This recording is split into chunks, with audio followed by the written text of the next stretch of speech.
김어준입니다. 국정원 개혁위가 어제 밝힌 바에 따르면 추명호 전 국정원 국장은 최순실의 비리 사실을 알고도 상부에 보고하지 않았다고 하죠. 추 전 국장과 최순실의 커넥션을 짐작케 하는 대목입니다. 또한 추 전 국장은 이석수 전 청와대 감찰관이 우병우 전 민정수석을 감찰하자 오히려 이 전 감찰관의 동향을 우 전 수석에게 직보했다고 합니다. 추 전 국장과 우병우 전 수석의 커넥션을 여기서는 알 수 있습니다. 남은 건 최순실과 우병우의 커넥션. 최순실이 작성한 우병우 전 민정수석 청탁용 인사 파일이라는 제목의 문건이 올해 2월 특검에 의해 발견된 적이 있습니다. 이 문건에서 우리은행장이 거론이 되죠. 그리고 추 전 국장은 이 문건이 작성되기 한 달 전 우리은행장 비리 첩보를 수집해서 이를 우병우 전 민정수석에게 직보합니다. 최순실의 관심사가 추 전 국장에 의해 수집되고 이게 우병우 전 민정수석에 직보되고 최순실은 그와 관련한 인사 파일을 우 전 수석에게 보내고 이 정도까지 왔는데 우병우 전 수석과 최순실의 관계를 못 밝혀내면 그건 검찰이 바보거나 아니면 봐주거나 둘 중 하나죠. 그렇기 때문에 다스는 누구 겁니까? 김어준 생각이었습니다. 다스를 미뤄온 지 2개월 정도 됐는데 드디어 이제 수사가 본격적으로 이루어진다고 해요. 예. 수사가 이제 막 착수된다고 하니까 결과가 나올 때까지 계속 가겠습니다. 오프닝에 대해서 좀 할 말이 좀 더 있는 게 어제 저희가 이거 하다가 뭐랄까요 다 못했다 싶어가지고 제가 오프닝을 했는데 올해 2월에 그런 파일이 나왔어요. 우병우 전 민정수석 청탁용 인사 파일. 네, 관련해서 장시호 씨가 찍어놓은 사진 파일이었습니다. 그렇죠. 예. 장시호 씨가 이제 이모 심부름으로 파일을 배달하다가 그걸 찍어뒀다. 네, 휴대전화로요. 네, 휴대전화로 찍어뒀고 그 파일이 이제 장시호 씨가 운영하던 한국 동계 영재센터인가요? 네, 영재 스포츠센터라고 합니다. 그 직원의 하드에 있었다. 그게 이제 2월에 진작에 밝혀졌어요. 진작 2월에. 예. 거기에 이제 이철성 경찰청장, 우리은행장 그리고 KTNG 사장 3인의 인사청탁 내용이 들어있었다는 거잖아요. 예. 그리고 거기에 이제 포스트잇이 우리은행장 후보 추천 중 뭐 이런 게 붙어 있었다고 거고. 이게 벌써 2월에 나온 이야기인데 근데 이제 어제 나온 내용은 뭐냐면 새로 나온 내용이 추 전 국정원 국장이 우리은행장에 대해서 비리 정보를 수집하고 있었다는 거죠. 예. 그리고 이게 언제냐면은 최순실이 지금 방금 언급한 그 문건이 우병우 전 수석에 가기 한 달 전이에요. 이걸 시간 순서대로 정리를 해보면 추 전 국장이 우리은행장 비리를 뜬금없이 캐기 시작한 게 6월이고 그리고 그 다음이 최순실이 이 인사청탁 파일을 민정수석에게 보낸 게 7월이고 그리고 추 전 국장이 그 비리 정보를 우병우에게 직보한 게 8월이에요. 순서대로. 그러니까 이제 이걸 이제 조합해 보면 어떻게 나오냐면 최순실은 추 전 국장을 통해 가지고 자기가 바꾸고 싶은 사람의 뒤를 캐라고 하는 겁니다. 그러면 그쪽에서 열심히 뒤를 캐요. 그리고 자기가 원하는 사람이 있을 거 아닙니까? 추천 중. 원하는 사람은 민정에 보내서 검증을 하게 하는 거예요. 이 사람 해도 되겠냐고. 그리고 뒤를 캔 정보는 우병우 전 수석이 직보를 받아가지고 그걸 합쳐서 자기가 바꾸고 싶은 사람을 예를 들어서 박근혜 전 대통령을 통해서 임명을 하게 한다든가 영향력을 행사하게 한다든가 이런 패턴으로 자기가 원하는 사람을 꽂았던 것 같다 하는 정황이 그림이 이제 처음으로 완성되게 나온 거죠. 이 순서대로군요. 일자도 다 따로따로 떨어져 있는 게 아니고 이 해설을 해주는 것이 없어서 제가 이렇게 된 것 같다. 국정원은 비리를 캐게 하고 민정에겐 자기가 원하는 사람을 검증하게 한 다음에 그리고 국정원이 직보. 우병우 민정수석한테 직보할 일이 아니잖아요. 특별히 이게. 직보하게 한 다음에 결국은 하자가 없으면 그러니까 직보에서 문제가 비리가 있는 사람이라고 해서는 민정수석을 민정수석 쪽에서는 그 사람을 떨궈내게 만들고 자기가 원하는 사람을, 박근혜 대통령을 통해서나 그 압력을 통해서 임명하고 이렇게 한 것 같아요. 본인이 대통령이었던 거죠. 국정원과 청와대를 모두 이용해서 정보를 갖고 사람을 심고. 그 추 전 국장이 우병우 전 민정수석에게 직보를 한 이유는 최순실 씨한테는 아무런 그 공권력이 없었기 때문에 직접적으로는 자기가 그걸 보고를 받아봐야 그걸 가지고 누굴 때릴 수는 없잖아요. 그러니까 비리를 캐게 하는 것은 하게 하되 그 비리의 결과는 민정수석한테 보고하게 하는 거죠. 그리고 자기는 원하는 사람을 민정수석한테 보내가지고 검증하게 하고 아주 패턴이 딱 나온 것 같은데 이걸 아직 해설하는 사람이 주시한 내용인데 해설 한번 해봤습니다. 이렇게 된 것 같다. 예, 일자가 나오거든요, 지금. 6, 7, 8.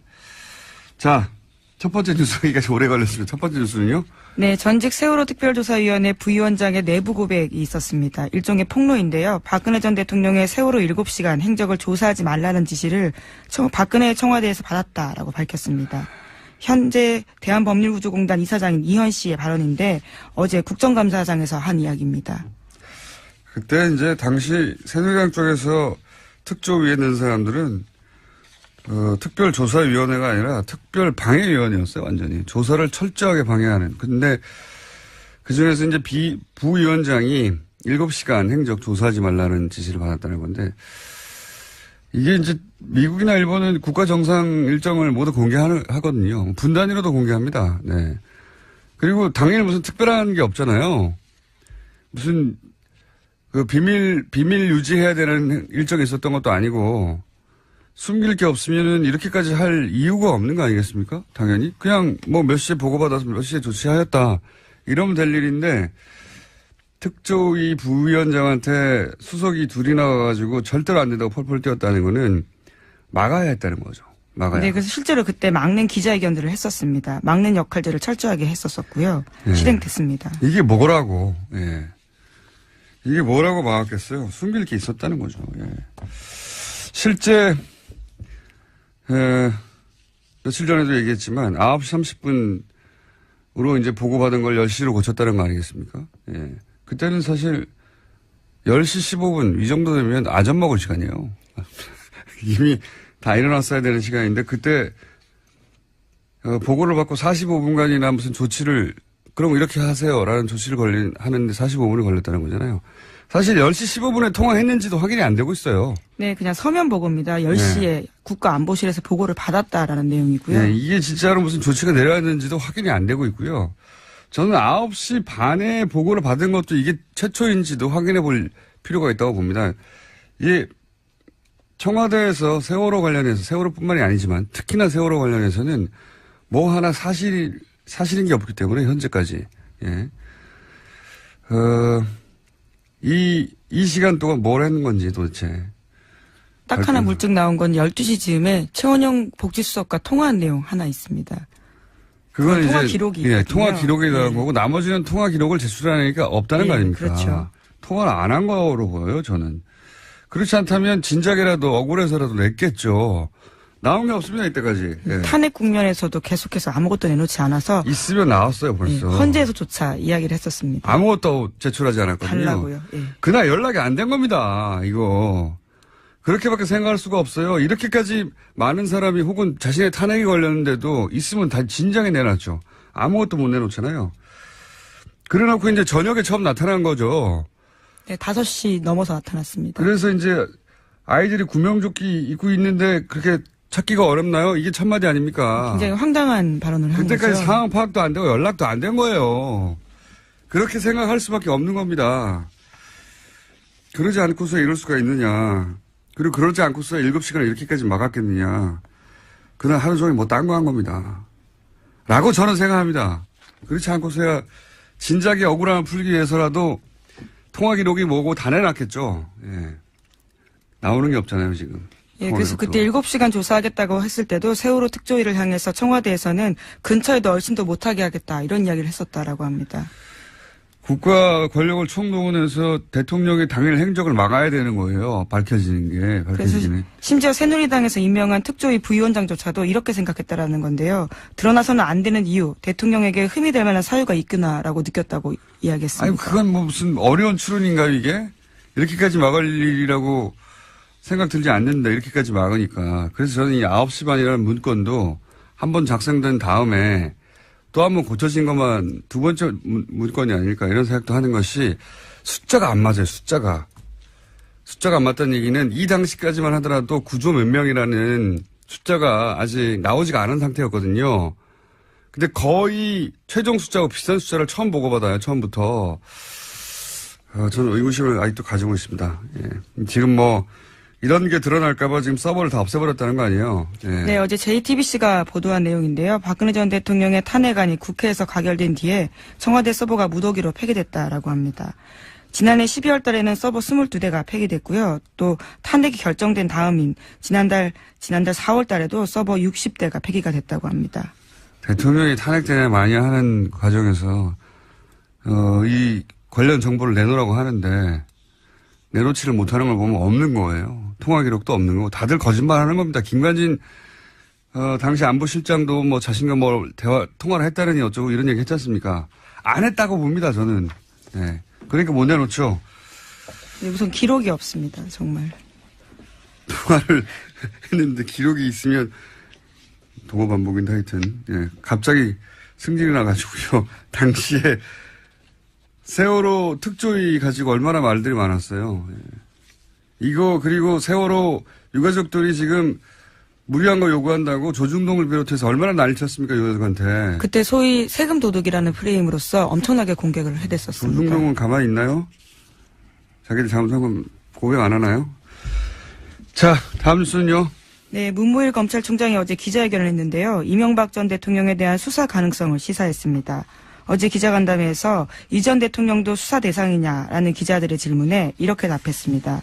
수집된 증거를 갖고 검찰이 외면하기는 어려울 것이다. 수사 대상에 한정이 있는 것도 아니다라고 말했습니다.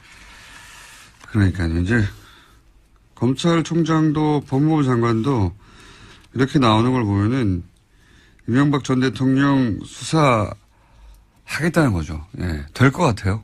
예, 될 것 같고 어제 문무일 총장이 한 말 중에 개인적으로 굉장히 중요하다고 생각하는 멘트는 이겁니다. 과거 이뤄진 수사들이 이제 다시 하나둘, 다시 한번 들춰지고 재수사되고 있다. 그러니까 검사가 사건 처리한 이후에도 혹은 퇴직한 이후에도 계속해서 자기가 한 수사에 대해서, 명예가 손상될 수도 있는 일이라고 생각할 수밖에 없다, 이제는. 이게 잠시 정권에 충성하면 출세하고 다시 되묻지 않고 그게 반복되어 오다 보니까 정권 시킨 대로만 했잖아요. 근데 이 말이 맞는 말이거든요. 지금 7년, 8년 전에 했던 수사들이 다시 들춰져가지고 그때 누구 봐준 거 아니냐고. 네, 털어줬다라는 비판을 아주 많이 샀습니다. 저는 그래서 이 적폐청산 단어가 점점 좀 지겨워지는 단어이긴 합니다. 단어 자체는 좀 바꿔야 되겠어요.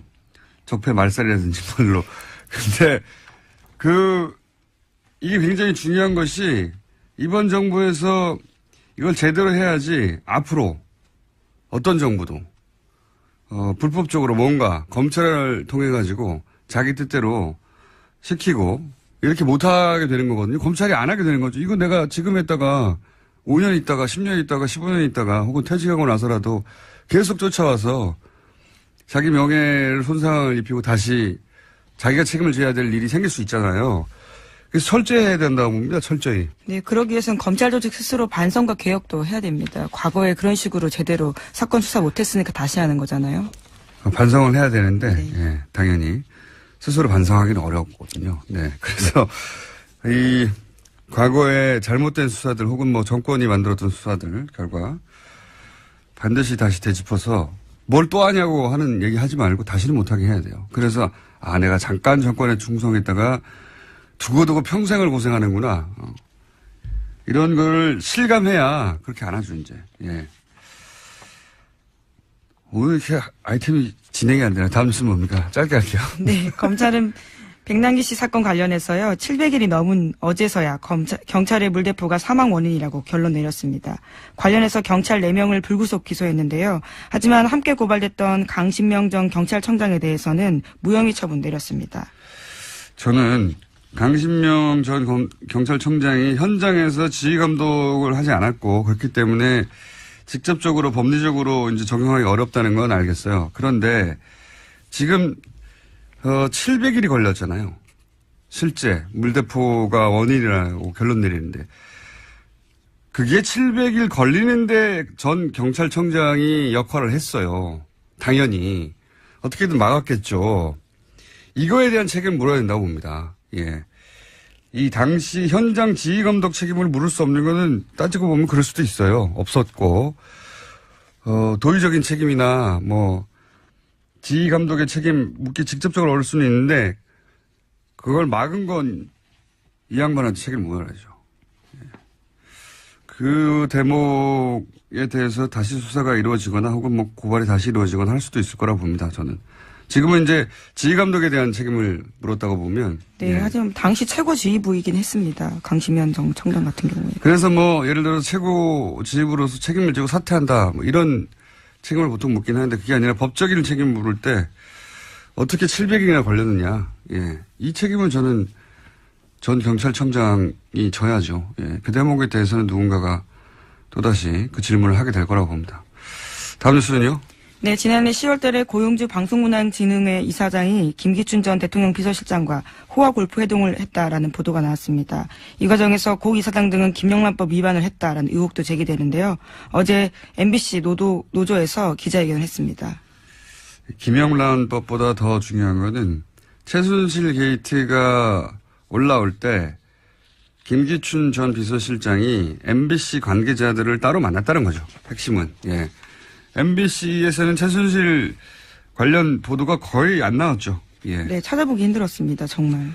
그런 상관성이 있지 않겠는가 하는 의혹을 가질 만한 내용이고요. 다음 뉴스는요. 네, 박근혜 정부 초기 국군 기무사령부가 김관진 국방부 장관이 인사 독점한다라는 보고서를 청와대에 올렸다라고 합니다. 그러면서 장관 교체가 최선의 방안이다라는 내용도 있다고 하는데요. 더불어민주당의 이철희 의원이 열람한 문건 내용입니다. 특히 이명박 정부에서 정치권의 영향력자들이 군 인사에 개입해서 인사기강의 문란이 자초되고 있다라는 내용도 있습니다. 김관진 전 실장은 형사 책임을 면키 어려운 영역이 아주 광범위하게 확대돼 가고 있네요. 예. 본인이 맘대로 인사를 주물러서 예. 기무사조차 장관을 바꿔야 된다. 이런 얘기 보고가 있었다는 얘기죠. 네, 기무사 보고에 보면 이런 내용이 있는데요. 새 정부 들어서 예상과 달리 현 장관이 유임됐다라는 내용이 있습니다. 예상과 달리.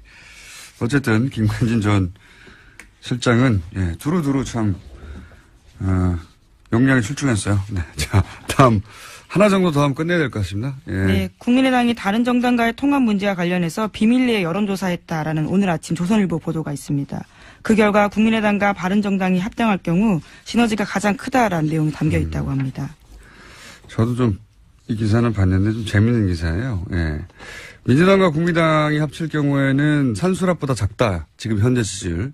당연한 거 아닙니까? 그냥 호남에서 지지율도 겹치고 보수층도 빠져나가고 민주당 단독으로 이미 50%대잖아요. 예.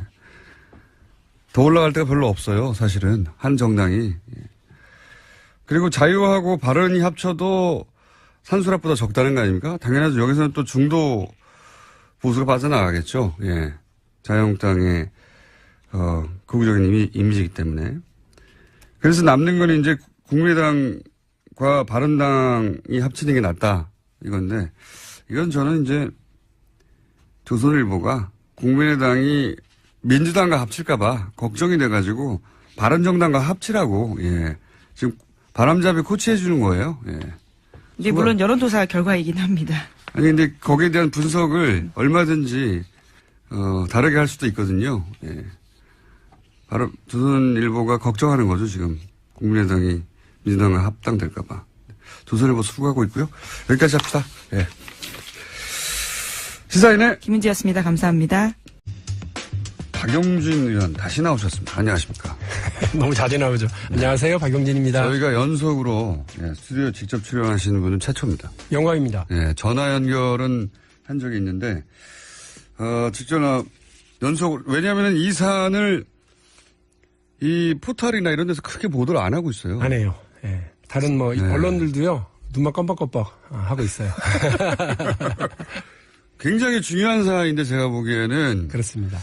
이게 정말 삼성의 힘인 건지 아니면 사안의 중요도가 떨어져서 그런지 근데 저희는 사안이 대단히 중요하고 크다. 왜냐하면 지금 의원님 말씀대로 그게 제대로 밝혀지고 나면은 조 단위의 세금이 들어오는 거 아닙니까? 네. 그리고 그만큼의 처벌이 삼성한테 갈 것이고 굉장히 중요한 사안인데 그리고 처음으로 밝혀낸 건데 보도를 안 해줘가지고요. 근데 저희라도 떠들라고요. 이제 더 중요한 건 우리는 93년도 이후부터 금융실명제가 되고 있다. 완벽하게 시행되고 있다고 알고 있었어요. 그런데 그렇게 되고 있지 않잖아요. 삼성 그리고 정치인, 권력 가진 사람, 힘 있는 사람, 돈 많은 사람은 다 차명 계좌로 뭔가를 하고 있고 우리 서민들만 가면 뭐 내라 해가지고 서류만 한 10대 장에 사인을 해야 계좌 하나 열리죠. 그리고 그렇다고 해도 삼성처럼 누군가가 예를 들어 차명이 있다 하더라도 사조식이나 있겠습니까? 그렇죠. 사조식이나. 큰일이죠. 자, 사조짜리 차명이 있다는 건 이미 밝혀졌어, 2008년에. 그렇죠. 근데 이제 그때 어제 내용을 잠깐 요약하면 그때 당연히 세금 내고 벌금 내고 기타 등등 내야 될 거 다 낸 줄 알았어요. 안 냈더라. 그걸 정상적으로 냈으면 거의 사조가 다 털릴 수도 있는 이 털린다는 표현은 어제 의원님 직접 하신 겁니다. 털릴 수도 아니 어제는 까일 수도 있다고 그랬죠. 지나치게 저렴하게 하셔가지고 다 없어질 수도 있는 돈이었는데 세금으로 털어서 그런데 고스란히 다 이건희 회장의 개인 주머니로 들어갔더라. 더구나 개인 주머니에 들어간 것이 삼성의 지배력을 강화하는데 고스란히 쓰였더라. 그렇습니다. 근데 그걸 또 감독기관에서는 구입 당시의 가격으로. 구입 당시의 가격으로 지분을 인정해줘서 삼성만 금산분리에서 벗어나도록 해줬더라. 이런 특혜의 종합판을 어제 봤는데 그래서 끝난 줄 알았더니 또 있다고 그래가지고 오늘은 더 재밌는 게 있다고 그래서 나오셨습니다. 그 후속으로 뭐가 있습니까 또? 일단 확인할 거는요. 삼성이 지금 기자들을 대상으로 해서 우린 세금 낼 거 다 냈다 이렇게 얘기를 하고 있는 걸로 제가 파악을 했어요. 우리 전면에 나서서 정직하게 얘기를 하면 되는데 그렇게 안 하고 이제 기자들 대상으로만 하는 거예요. 그런데 삼성이 냈다고 하는 건 그 4조 5천억 원을 이건희 개인 호주머니로 들어가게 하기 위해서는 꼭 내야 하는 증여세, 양도소득세, 종합소득세 이런 거를 냈다고 하는 거예요. 그러니까 금융실명제법상으로 내야 하는 과징금과 이자 및 배당소득 차등과세 거의 이건 99% 내야 되거든요. 그거에 대해서. 그리고 그러니까 제가 어제 금액의 절반은 또 과징금으로 내야 이게 탈 털릴 거다 이렇게 표현을 했었던 이유도 그런 건데 그걸 다 피해가고 증여세만 냈다. 그렇죠. 일부 세금만 낸 거를 다 낸 것처럼 지금 얘기하는 건 맞지 않다 이렇게 말씀을 드리고요. 사실관계 하나. 어제는 금융감독원입니다. 금융감독원은 금융기관, 은행들을 이렇게 관리감독하는 집행기관인데요. 거기다가 물어봤죠. 2008년도에 나가서 확인했을 때 왜 징계했냐. 그러니까 왜 징계했느냐면 주민등록증 가져온 사람하고 이 돈 주인하고 다르다고 하는 걸 자기들이 알았다는 거예요. 알면서도 계좌를 열어줬대요. 은행이 알면서 했대. 그래서 징계를 265명을 했다. 그러니까 차명인주 뻔히 아는데도 계좌를 개설해 준 것은 금융실명제법 위반이기 때문에 징계를 그때 했다. 그리고 잘하셨다. 그런데 그 돈 찾아갈 때는 누가 찾아갔냐 했더니 갸우뚱하더니 저희가 알기로는 삼성 구조본에서도 다 찾아갔다. 근데 금융실명제법에는 차명계좌에 이름을 빌려준 명의인이 자기 주민증하고 도장하고 들고 와서 찾아가야 되는 거예요. 그렇겠죠. 혹은 전환을 해주거나. 근데 그렇게 안 했다고 하는 거를 어저께 금융감독당국한테 확인을 했고요. 알고 있었다는 얘기네요. 그것도 알고 있었고요. 이제 두 번째. 첫 번째는 그 위법 사실을 알고 있었다. 위법 사실이 이미 이제 금융실명제법상 있었다. 삼성이 돈을 찾아가는 과정에서. 두 번째로는 이 계좌들 중에 그 486명의 그 이름 중에 1199개 계좌 중에 혹시 본인은 모르고 이름을 도둑질 당한. 김용철 변호사처럼. 네, 김용철 변호사 어제 제가 얘기했죠. 김용철 변호사는 자기한테 50억이 있어가지고 이거 내 돈 아니라고. 아, 이거 거의 뭐 가서 내 돈 아니니까 빨리 딴 데로 가져가라고 막 그랬을 정도로 했었는데 김용철 변호사처럼 이름을 도용당한 도명 계좌가 있느냐 했더니 이 감독 금융감독원의 그 당시 감사반장으로 나갔던 당사자가 당사자 얘기는 그런 걸로 알고 있다. 아, 그 외에도 있는 걸로 알고 있다. 네. 김용철 건 분명하고 더 웃긴 건 제가 어제 기사를 찾아보니 2007년 12월 12일 날 금융위원회가 김용철 계좌는 이름을 도용당한 도명 계좌임을 확인해요. 이게 무슨 말이냐면 이거를 알았으면 지금 저희가 그거 실명 전환하고 세금 내고 과징금 내야 된다라고 주장을 했더니 실명 전환할 의무가 없는 계좌다라고 주장을 했잖아요. 적어도 김용철 변호사의 그 계좌는 실명 전환을 하고 과징금 내고 세금을 내야 하는 분명한 대상인데도 금융위원회가 눈만 깜빡깜빡하고 계속 박용진 의원이 뭔가 착각하고 있다라고 주장한다는 거죠. 다른 도명도 있다고 이미 말했고. 다른 도명이 있다라고 하는 것은 그 어제 금융감독원의 부원장보가 얘기를 한 거고요. 금융위원회는 2007년 그 당시에도 이미 자기들이 알고 있었음에도 불구하고 실명 전환 대상으로 규정하지 않았다는 게 그리고 문제죠. 2008년에도 256명입니까? 네, 예. 아니 486명. 486명의 이름으로 계좌가 1199개가 있었죠. 아니 제 말은 뭐냐면 처음 개설할 때도 실명 확인하지 않아가지고 이미 그때부터 금융실명제 위반이라는 걸 알고 있었던 그 계좌 주인이 몇 명이었다고요? 그게 아니고 그거를 알고 있었음에도 불구하고 계좌를 열어준 금융기관의 직원들을 징계했다는 거예요. 직원들을? 말하자면 은행 직원들을 징계했다. 네. 이상하게도 금융실명제법에는요. 그 차명 계좌를 하도록 이렇게 차명 계좌를 하면 그 사람들을 형사처벌을 안 해요. 그냥 과징금만 매기거나. 괜찮아요. 과징금이 크기 때문에 이번에는. 과징금이 조단이기 때문에 괜찮은데 여하간 그때 이미 쉽게 말해서 은행원들은 이거 왜 그렇게 해서 하면서 256명을 이미 징계했다. 그런데 정작 그렇게 차명 개설한 삼성은 징계를 안 했다는 거 아닙니까? 한마디로 말해서. 그런 얘기고요. 삼성이 해야 될 법적인 의무를 다하지 않도록 길을 열어준 거죠. 그러니까요. 과징하지 않았다. 은행 직원들만 뭐라고 하고. 2004년부터 그런 거래를 하는 은행 직원들에 대해서는 기관에 대해서는 과태료를 물어왔던 금융위가 2008년에 와서는 엉뚱하게 다른 해석을 하면서 삼성 이건희의 4조 5천억 원 차명 계좌에 대해서는 과징금도 그리고 이자 소득세와 배당 소득세에 대한 과세에 대한 근거도 전혀 이야기하지 않는 좀 엉뚱한 금융위가 되더라 이런 거죠. 혹시 이 금융위가 고스란히 지금까지 있어서 지금 국감을 받고 있는 그 금융위입니까? 그 구성원이 거의? 제가 그때 당시에 말단 직원부터 다 있었냐 했더니 말단 직원들도 그대로 다 있고요. 그 일에 다 관련이 되어 있는 직원들인 거죠. 그렇군요. 본인들이 했던 일에 대해서 왜 그렇게 할 수밖에 없었는지 이제 그 정당성을 주장할 수밖에 없겠네요. 자기들이 한 일이면.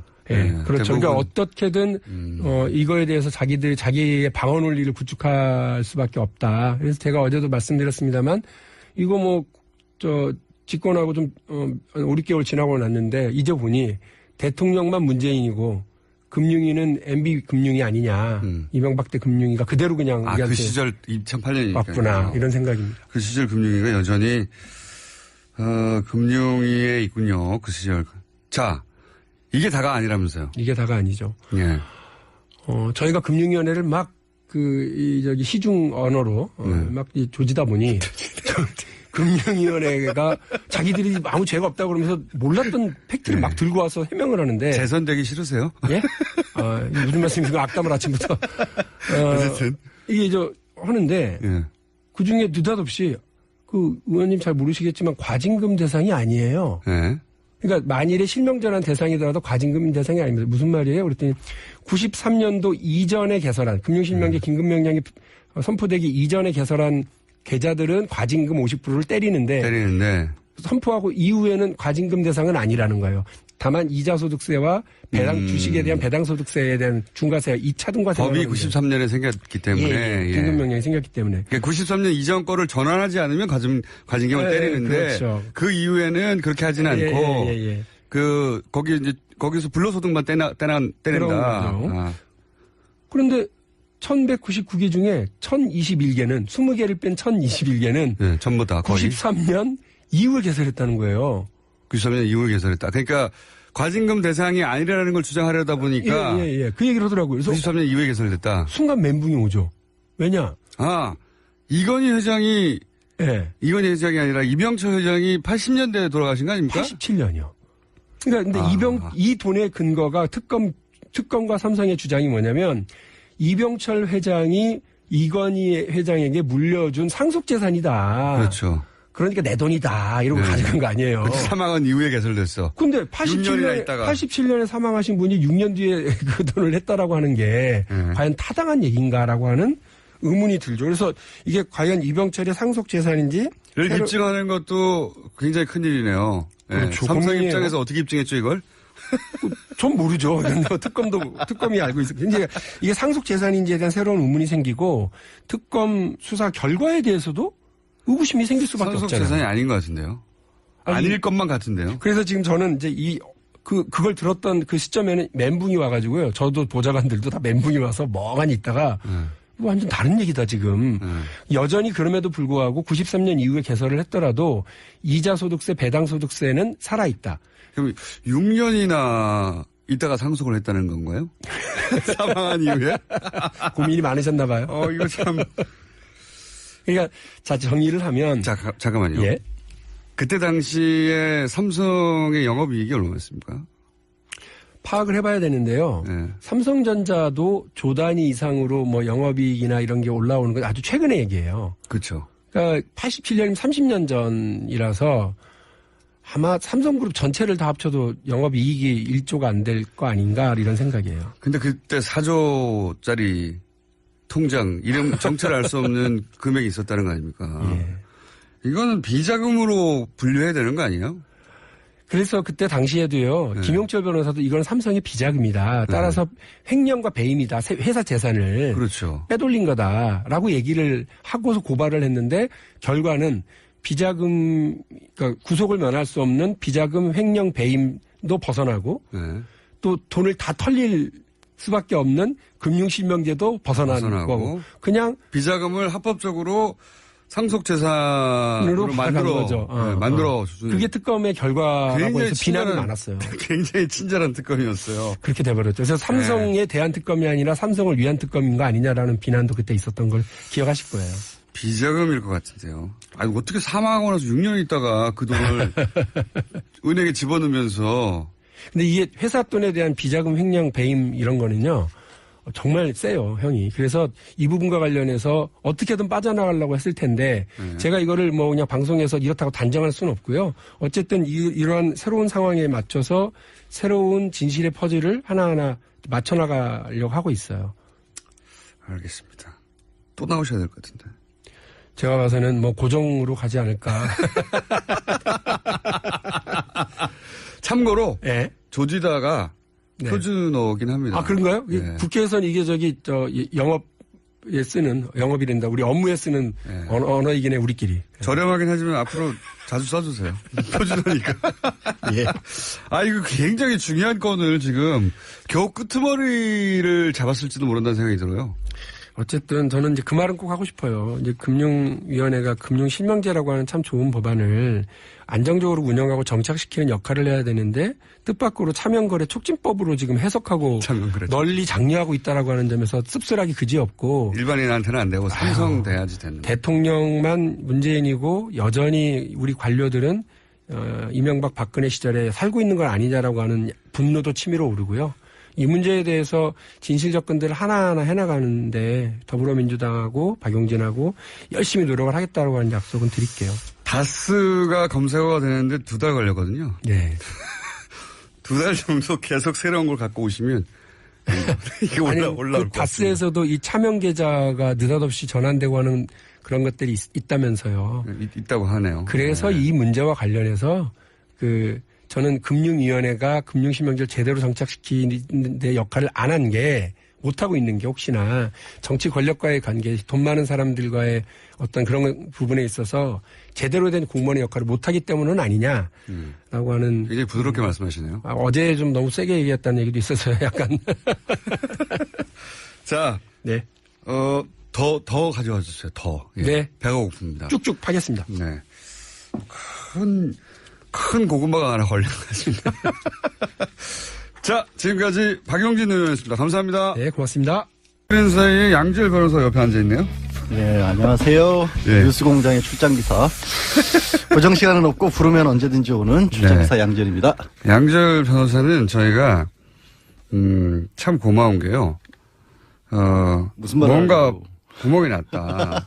게스트가 구멍이 났다든가 연락이 갑자기 안 된다든가 늦었다든가 그러면은 전화하면은 즉시 달려옵니다. 중요한 즉시. 얘기 해야 되는데 할 얘기 많은데 이런 바로 달려와가지고 예.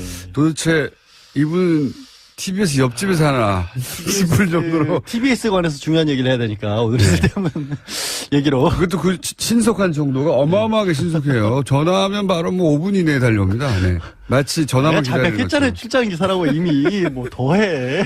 제가 보기에는 퀵이 배달해 주는 것 같아요. 어디 있든 간에. 엄청나게 빨리 달려옵니다. 자. 예. 그래서 저희 제작진이 항상 고마워하는 양지열 변호사님. 네, 공장장은 아끼지 않는. 네.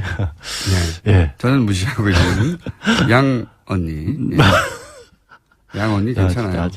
자. 오늘 중요한 얘기 해야 돼요. 오늘 예. 무슨 얘기입니까? 아니, 갑자기 국감장에서 TBS가 불법이라고 막 얘기를 하는 아, 바람에. 그뿐만 아니라 요즘 인기예요, 국감장에서. 너무 좋아요, 사실. 너무 좋아하지 마요. 너무 좋아하니까 아니, 지금 자꾸 화제가 올라서 TBS. 이렇게 찍힌 거 아니야. TBS 사장님은 정말 곤혹스러우시겠죠. 피감기관으로서. 근데 저는 떠나면 그만이죠. 그래! 문제만 이렇게 불법이면 놓고. 다 잘라라, 나를. 떠나면 그만이다. 그래서. 문제만 이렇게 놓고. 그런데,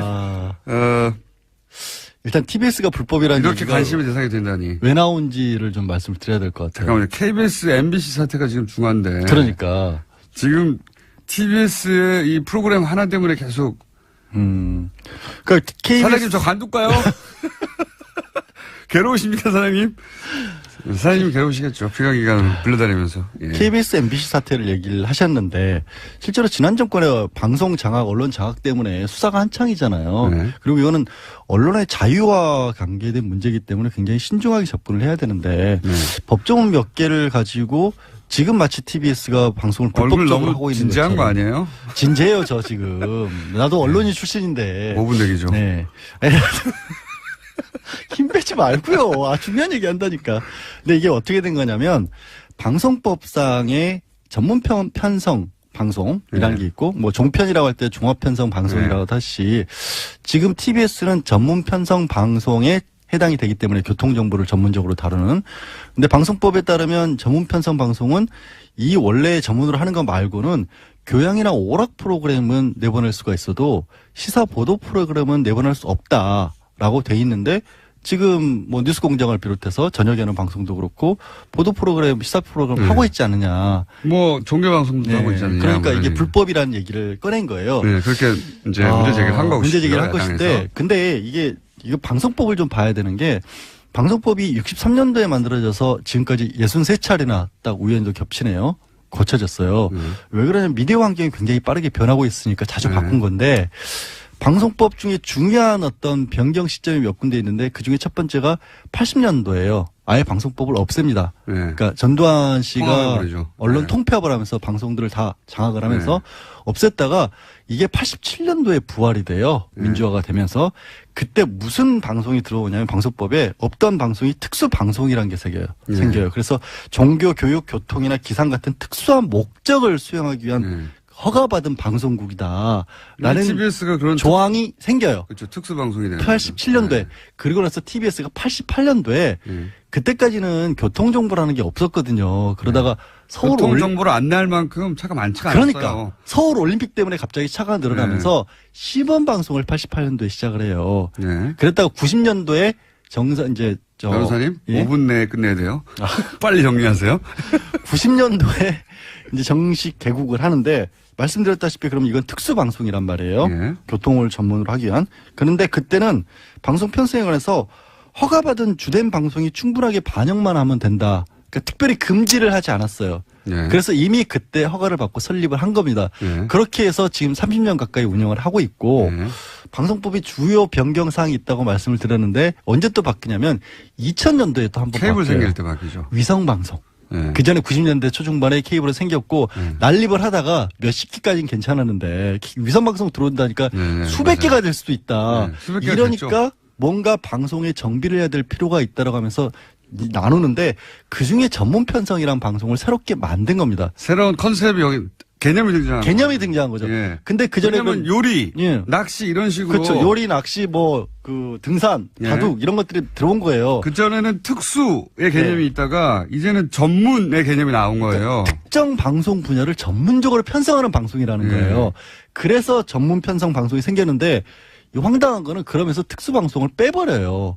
이거를 일부러 빼거나 없앤 게 아니라 여기에 포괄된다고 생각을 한 거죠. 그냥 왜냐하면 전문- 그때 방송 환경으로는 포괄될 것만 같았거든요. 전문이라고 하면 그냥 다 들어가니까 교통방송도 이름이 교통방송이니까 그냥 전문 방송이겠거니 생각을 해버렸는데 여기에 난점이 있어요. 뭐냐면 이게 국회에서 그 아까 말씀드린 것처럼 전문 편성을 하면 교양이나 오락만 하고 나머지는 원래 전문 영역을 해야 된다라고 법이 돼 있거든요. 네. 그 법대로 하면 100분의 60% 전체 시간의 60%를 교통 정보를 방송을 해야 돼요. 예. 그러니까 이 시간대에 1시간 중에 36분을 계속해서 교통 정보를 틀어야 되는 겁니다. 그게 아니라 하루 종일을 따질 거야, 아마. 아, 그렇죠. 어쨌든 그럼 하루 종일 따지더라도 편성, 그러니까 편성이 60%가 되면 어떤 시간대에는 그럼 하루 종일 그 편성 시간 내내 교통 정보만 내보내는 방송이 만들어져야 되는데 네. 라디오에서 그게 가능한가요?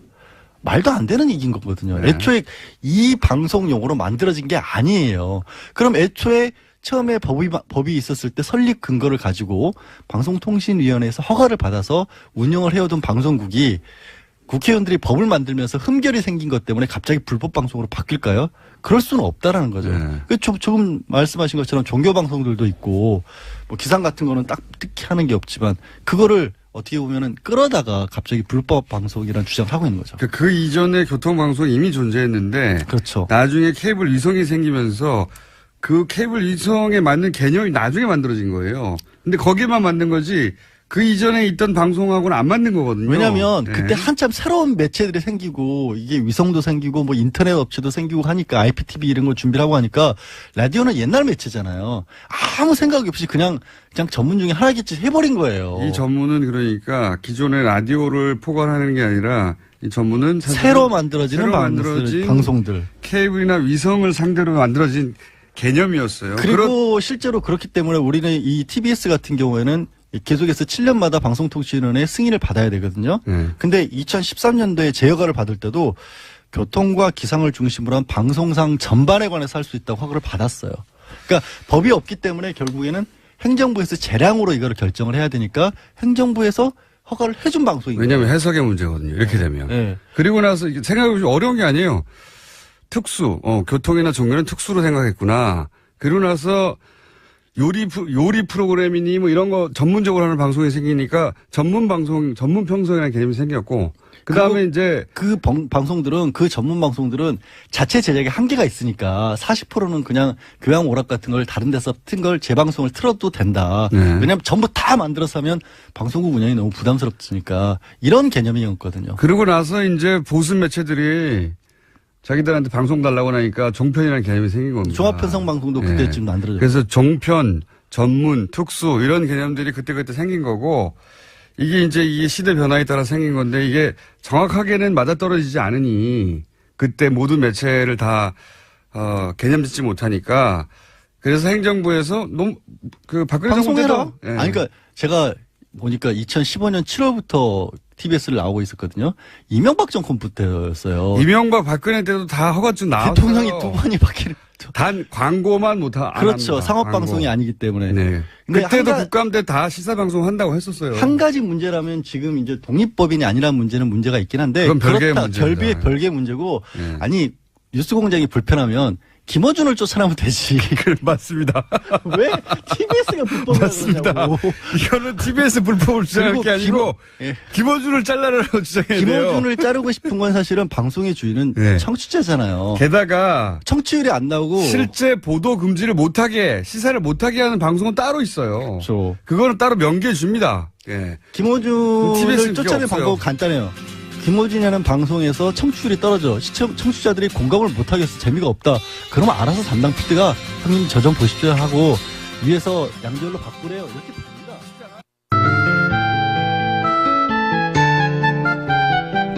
노르가즘. 네. 이 제목 참 잘 정했습니다. 저희가 정한 게 아니고, 예. 한 달여 가까이 여러 가지 이름으로 전전하다가 여기에 정착했습니다. 정의당 노회찬 원내대표 나오셨습니다. 안녕하십니까. 네, 안녕하십니까. 저희가 이제 의원님 나오시기 전에 의원실에서 연락이 안 오거든요. 나오실 거기 때문에. 예, 근데 오늘은 긴급 연락이 왔습니다. 무슨 연락이 왔습니까? 후원금이 너무 없다고 지금. 의원님은 잘 모르시는데, 네. 의원실에서는 지금 큰일 났다고. 아니, 근데 의원님은 원래 후원금 잘 차지 않습니까? 아, 그렇죠. 뭐 해마다 채우죠. 예. 아니, 얼마 전에 내가 어느 강연회 갔는데, 예.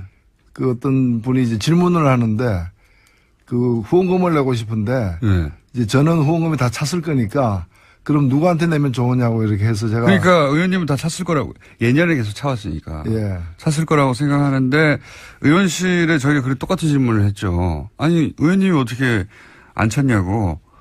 보통 웬만한 의원들도 다 차가는데, 의원님이 안 찼냐고. 5천만 원밖에 안 찼대요. 3억까지인가요? 올해는 3억까지죠. 그래서. 제가 작년에 누가 후원금 저한테 내겠다 그래서, SNS에 올렸기 때문에 제가 박주민 의원 드리라고 했는데 박주민 의원이 그것 때문에 며칠 안으로 며칠 만에 꽉 찼어요. 네. 나중에 보니까 제가 안 찬 거야. 안 찬 정도가 아니라 5천만 원밖에 안 됐는데, 또 올해 의원실 얘기로는 심상정 후보가 대선에 출마했기 때문에, 네. 글로 다 몰아줬는데 지금 크게 후회하고 있다고. 후회할 일이 아니죠. 뭐 그건 당연히 해야 되는 일을 했고. 예. 예, 벌써 10월인데. 예. 예, 맞아. 후원금이 부족하면은 차비가 없으면 휘발유 못 넣으면 이제 뉴스공장 나오기가 좀 쉽진 않겠네. 자, 10만 원을 후원하면 연말에 10만 원을 세액 공제 받는 거 아시죠? 예, 10만 원을 되돌려 받는 겁니다. 예. 계좌는 저희가 말씀드릴 수 없고요. 의원실에 문의해 주시고. 하여튼 갑자기 뜬금없이 의원실에서 큰일 났습니다. 연락이 와서. 잠깐 광고를 했습니다. 네. 의원님? 예. 다스는 누구 겁니까? 왜 알면서 묻습니까? 다스는 누구 겁니까? 근데 이게 굉장히 영향이 큰 것 같아요. 네. 모든 사람이 지금 근데 다스는 누구 겁니까? 이게 뉴스공장이 생각보다 영향이 큽니다. 예. 네. 모든 댓글에 이걸로 달리고 있어요, 요즘. 예. 제가 국정감사에서 물어보려고 그래요. 검찰총장한테. 다른 질이 다 하고 난 뒤에, 근데 다스는 누구 겁니까? 제가 질문을 예고했으니까, 검찰총장님 답변 준비해 주십시오. 아니, 그리고, 윤석열 지검장도 징계로 채택되지 않았습니까? 네? 윤석열 지검장도? 법사위는 아니지만? 예, 예. 증인으로 채택된 걸로 아는데. 그죠? 아, 그렇습니까? 제가 알기로는 그런데. 예. 거기, 다른 위에 가서. 다른 상임위원회니까. 네, 가서 구경 가서 하시면 안 돼요? 다스는 누구 거냐? 이 질문이 중요한 질문이에요, 사실은. 굉장히. 예, 결국은 그 이전의 땅 문제, 그 이후에 BBK 주가 조작 문제 다 연결되어 있는 거거든요. 그리고 그 이후에 140을 돌려받기 위한 어떤 직권남용 문제, 굉장히 많은 사건이 연루돼 있는 겁니다, 사실. 이미 또 며칠 전에도 고발됐더라고요, 직권남용으로. 그리고 대통령 임기 때는 공수시효가 중지되기 때문에 네. 예, 다 살아 있습니다. 그렇습니다. 다행히. 예.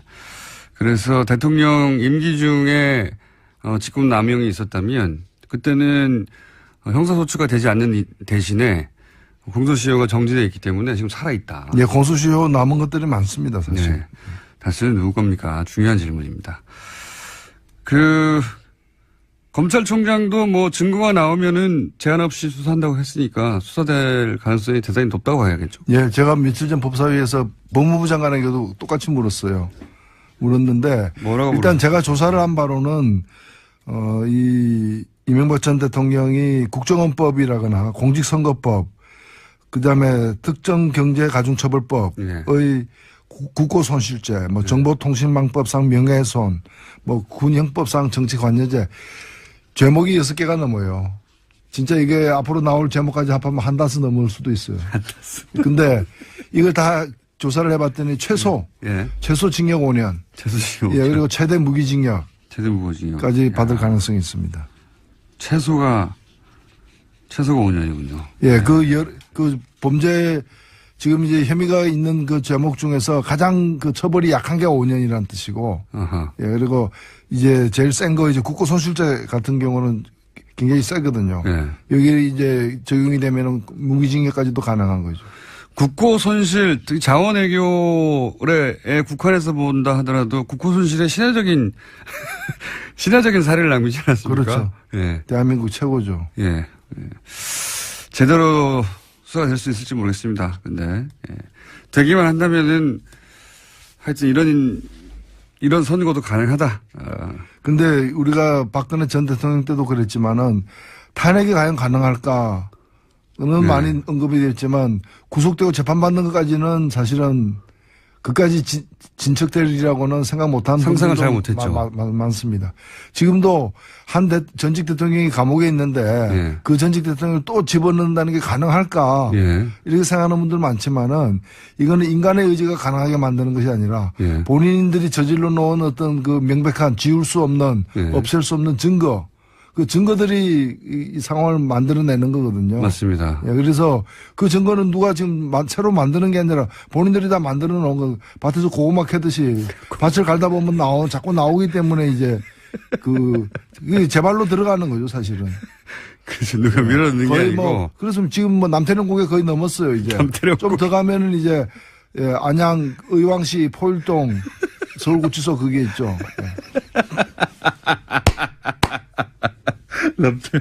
남태령 고개를 넘었다고 합니다. 예. 남태령 고개를 넘었다고 하고.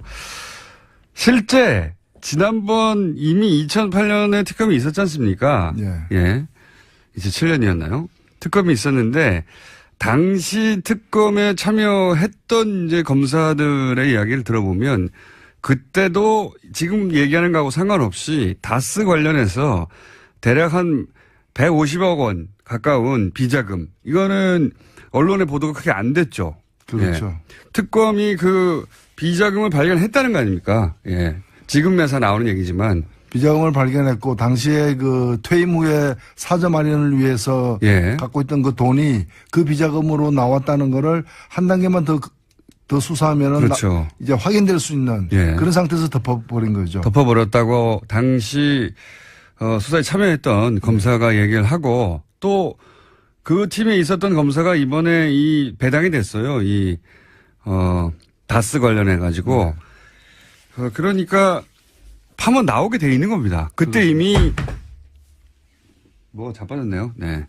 저 스튜디오 뒤쪽에 있는 음악 장비가 하나 있는데. 언론 탄압이죠. 요즘에 유송장이 곳곳에서 관심의 대상이 되고 있더라고요. 예. 국회가 사랑하는 방송입니다. 야당이 사랑하는 방송. 야당이 끊임없이 저희 방송을, 원래 국민들이 많이 들으면은 국회에서 관심을 갖게 돼 있습니다. 그런 것 같아요. 과거에는 KBS나 MBC가 그랬는데 요즘에는 잘 안 들으니까 가장 많이 듣는 방송으로 이제 시선이 집중되고 있는 거예요. 그래서 TBS가 시사 방송을 하는 것이 불법이다. 이게 가장 큰 프레임인 것 같고요. 근데 거기에 대해서는 이제 TBS 일하시는 분들은 억울한 점이 많아요. 네. 시사 방송을 하는 게 불법이 아니라 시사가 불법이죠. 그 시사의 내용에 불법들이 많으니까.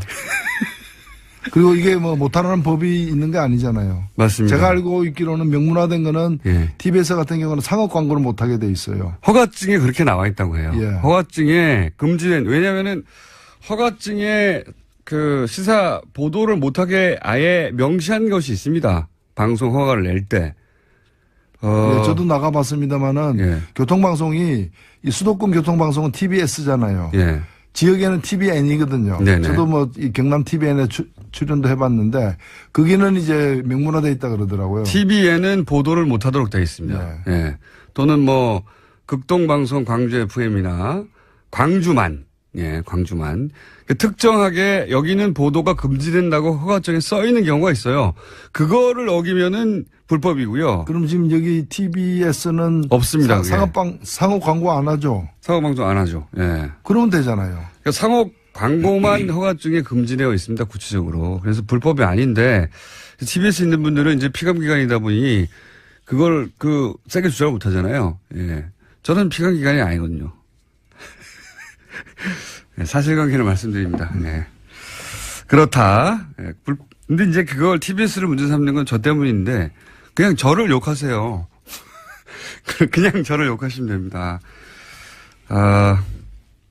아니면 여기 출연해서 얘기하면 되잖아요. 출연 다들 하신 분이에요. 아니요. 아니, 뭐 홍준표 대표도 이게 한번 출연하고. 아니, 지금 문제 삼는 분들이 예. 예, 출연 다들 많이 하신 분들입니다, 여기서. 예. 불법 방송에 출연하신 거죠. 주장에 의하면. 자, 하여튼 국회에서 뉴스 공장의 인기가 날로 높아가고 있습니다. 하루 만에 끝날 줄 알았더니 계속하고 있고요. TBS 사장님은 곤혹스러워하고 있습니다. 알 바 아닙니다, 저는. 뉴스 공장만 잘 되면 됩니다, 저는. 자, 박근혜 전 대통령이 이제 정치보복이라고 자신은 이제 20년을 받든 30년을 받든 상관 않겠다고. 네. 상관 않으시는 분의 그동안의 행태는 아니었어요, 사실. 예. 이번에 발표한 걸 보면은 본인이 직접 썼다고 하는 거 아니에요. 근데. 믿기진 않습니다만, 저는. 예. 예. 너무 고급한 어휘들이 사용해가지고. 일단, 한마디로 요약하면 나는 무죄다, 이거. 그렇죠. 나를 정치적으로. 두 마디로 하면은 이제 최순실은 유죄다. 나는 무죄다. 이렇게 돼요. 속았다는 거 아닙니까, 본인이. 그렇죠. 예, 한 사람에 대한 믿음이 상상조차 하지 못한 배신으로 되돌아왔다. 그러니까 최순실이 유죄이면 확실하다. 그러나 나는 무죄다. 그 누구로부터 부정한 청탁을 받거나 들어준 사실이 없다라는 거잖아요. 예. 나는 무죄다라고 얘기하면서 이제 향후 재판부는 재판부의 뜻에 맡기겠다. 예. 재판은. 여기는 이제 나는 무죄니까 너가 뭐라고 너는 아마 나를 유죄로 할 것 같은데 예. 나는 뭐 마음으로는 승복하지 않겠다라는 거죠. 예. 그러니 밖에서 나를 지지하는 분들은 더욱 더 떠들어달라. 이런 얘기도 거기에 행간에 들어있는 거죠. 그러니까 예. 저를 믿고 지지해 주시는 분들이 있고 언젠가는 반드시 진실이 밝혀질 것이다. 그러니까 자기를 믿고 지지해 주는 분들이 있어야 된다는 거죠. 예. 계속 있어달라 이제 계속 있어달라. 예. 지금 국회에서도 그래서 단식도 하고 그러잖아요. 네, 한 분 단식하고 계시죠. 8일째인데 뉴스가 그렇게 보도가 안 돼서 좀 안타까워요. 예. 계속 중계를 해줘야 되는데. 그러고 보니까 저희가 그분을 인터뷰하러 가야 되겠네요. 쓰러지시기 전에. 해주실려나 모르겠는데. 전화번호를 알아내서 무작정. 전파의 남용 아닙니까? 반성하겠습니다. 예. 네. 말씀하도록 하겠고요. 박근혜 전 대통령이 이렇게 한다고 해서 자유한국당에 지금 통합으로 막 달려가는 속도가 주춤해질까요? 가긴 가겠죠. 가긴 갈 것 같아요. 약간의 영향은 있는데 네. 뭐 날이 흐리고 비가 좀 오는 정도이지 가긴 가겠죠. 지금 그렇게 계획을 갖고 있는 것 같습니다. 자유한국당 쪽에서는 최소한 10명 이상을 바랄 테고요. 12명이 돼야지 계속 얘기해왔지만 본인들의 뜻대로 정부가 하는 거를 국회 선진화법에 따라 모조리 막아설 수 있기 때문에 저는 12명 이상을 바랄 것 같은데 바른정당에서 그렇게 두 자릿수가 갈 수 있을까요? 한 번에 가진 못할 겁니다. 한 번에 하지 못할 것이다. 예. 그러니까 이제 아마 한 번에는 작으면 5명, 많으면 9명. 예. 그 사이로 갈 것 같고. 그러니까 뭐 기차가 시간대마다 기차가 다 있다라고 이제 생각을 하고 있으니까 상황을 지켜보면서 그 다음에 가거나 또는 명분이 더 좀 만들어지면 가거나 이럴 사람들이 있기 때문에 한 번에 다 가지는 못할 것이다. 저는 자유한국당에서는 처음부터 두 자릿수 되지 않더라도 막 대여섯 명 넘어가면 그다음부터는 그 바른정당이 버티지 못할 거라 이런 전략을 생각하고 있을 거라고. 그렇죠. 많이 안 오면 안 받거나 이러지는 않을 거예요. 그러니까요. 좀만 와더라도 한두 명이 아니라 한두 명은 모르겠지만 대여섯 명 이상 오면 흔들리게 돼 있다 이렇게 생각하고 그렇죠. 초반에 빨리 그 대여섯 명 이상을 빼내기 위해서 노력하겠죠. 예. 그렇죠. 지금 그런 거 말고 자기들이 뭐 할 수 있는 일이 없다고 생각하는 거니까요. 김무성 전 대표는 가장 심하게 당시 새누리당을 공격하고 나왔는데 제가 보기에는 가장 앞장서 있는 것 같아요. 되돌아가는 길에 이제. 거의 제가 보기엔 백기투항하고 있는 수준인 것 같은데. 그렇게 안 보십니까? 네.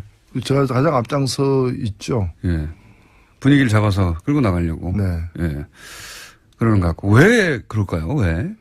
제가 비행기에서 한번 만난 적이 있는데 뭐 몇 달 전입니다만은 그 지역에 있는 그 당원들 특히 이제 그 지방선거에 나가려고 하는 사람들 이런 사람들이 지금처럼 나누어져 있는 상태에서는 전혀 가망이 없기 때문에 아우성이다라는 그런 얘기를 하시더라고요.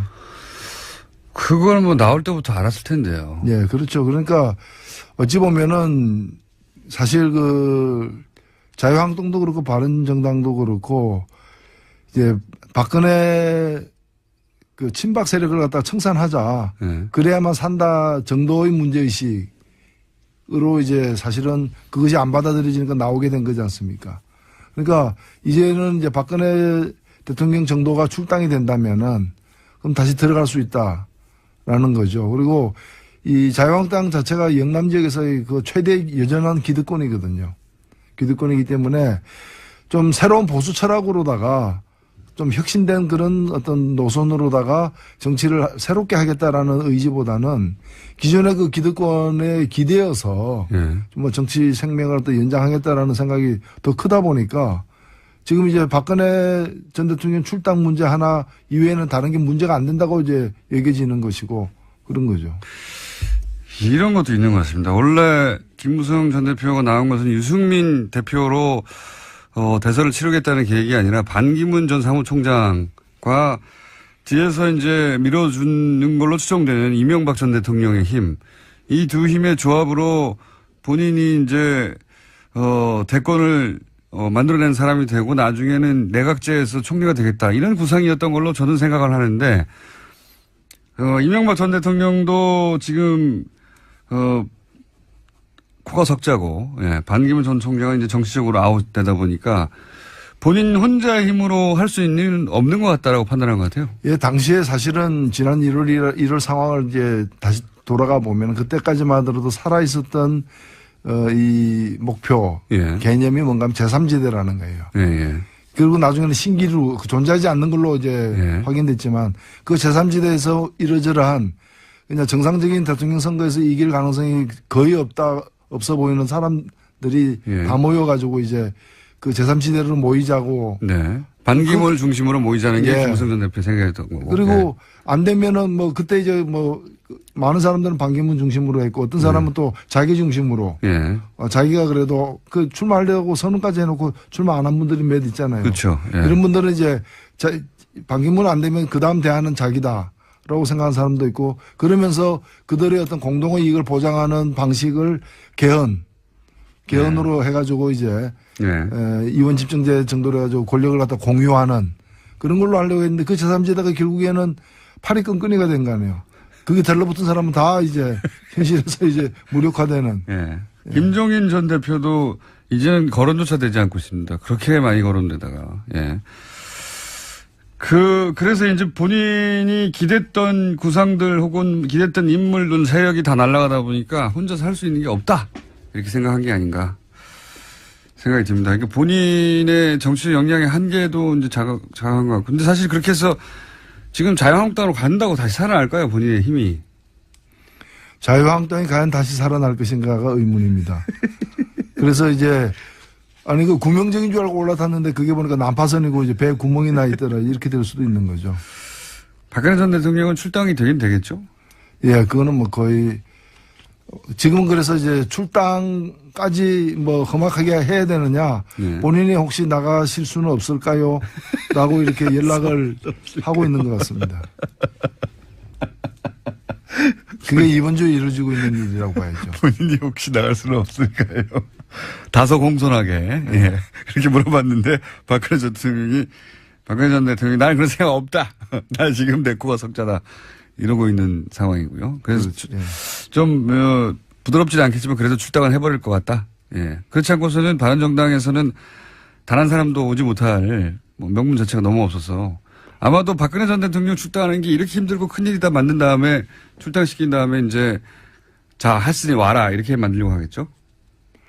예, 출당을 스스로 나가는 것보다 출당하는 게 사실 자유한국당에서는 뭔가 이렇게 청산을 한 것처럼 보여지는 그런 효과도 면이, 있을 것 예. 같아요. 예.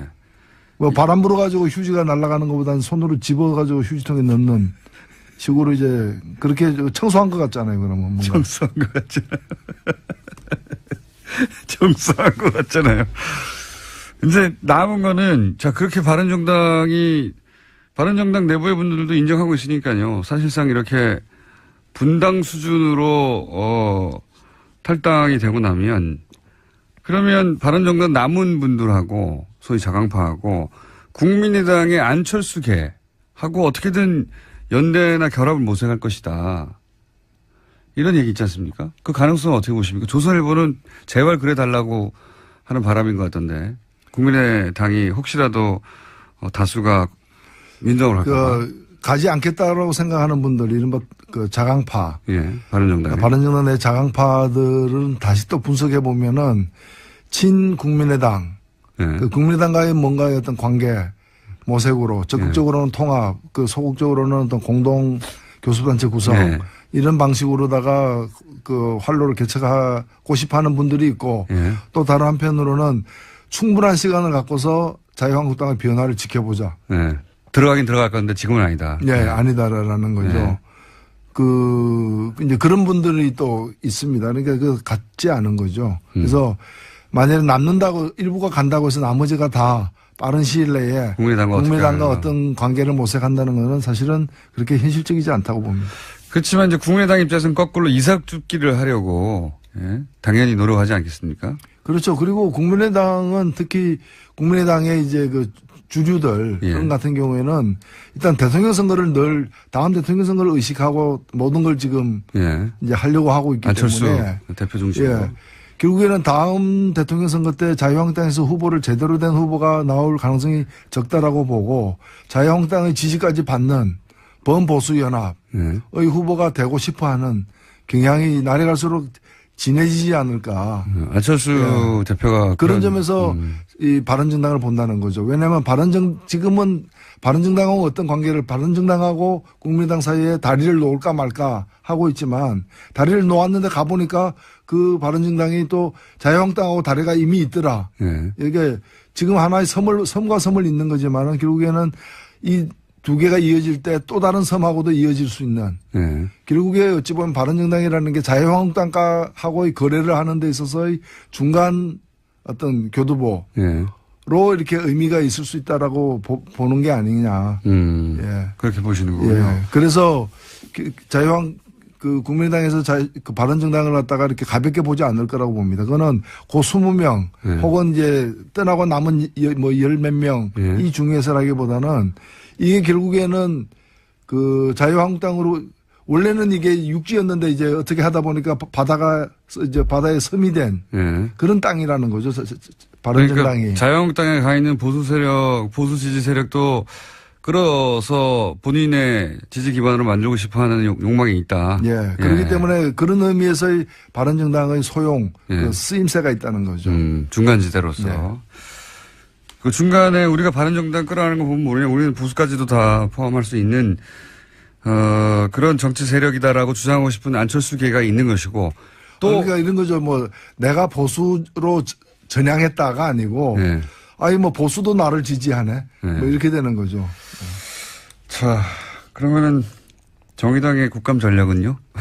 저희들은 촛불 국감입니다. 촛불 국감. 예, 저희들은 우리 촛불을 들었던 우리 국민들이 이게 나라냐라고 외쳤을 때 여러 가지 우리나라의 어떤 적폐라거나 또는 잘못된 정책 노선 등을 이제 시정하고 싶어 하는 그런 요구들이 이제 팽배했던 것이고 네. 그걸 관철하는 그런 국감이 돼야 된다 이렇게 생각하고 지금 준비를 하고 또 그렇게 하고 있습니다. 혹시 정의당에서 혹시 이것은 히트 상품이 될 것이야 하고 숨기고 있는 비장의 무기 있습니까? 예, 원래 그런 건 미리 얘기 안 합니다. 그런데 이제 분야라도 어떻게 어느 상임위에서 나올지. 예, 지금 뭐 국방이라거나 또는 우리 심상정 의원이 활약하고 있는 정무위원회라거나 또는 이정미 의원이 활약하고 있는 환경노동위원회 다 있어요. 예, 다 있죠. 그 다음에 무엇보다도 이제 법사위.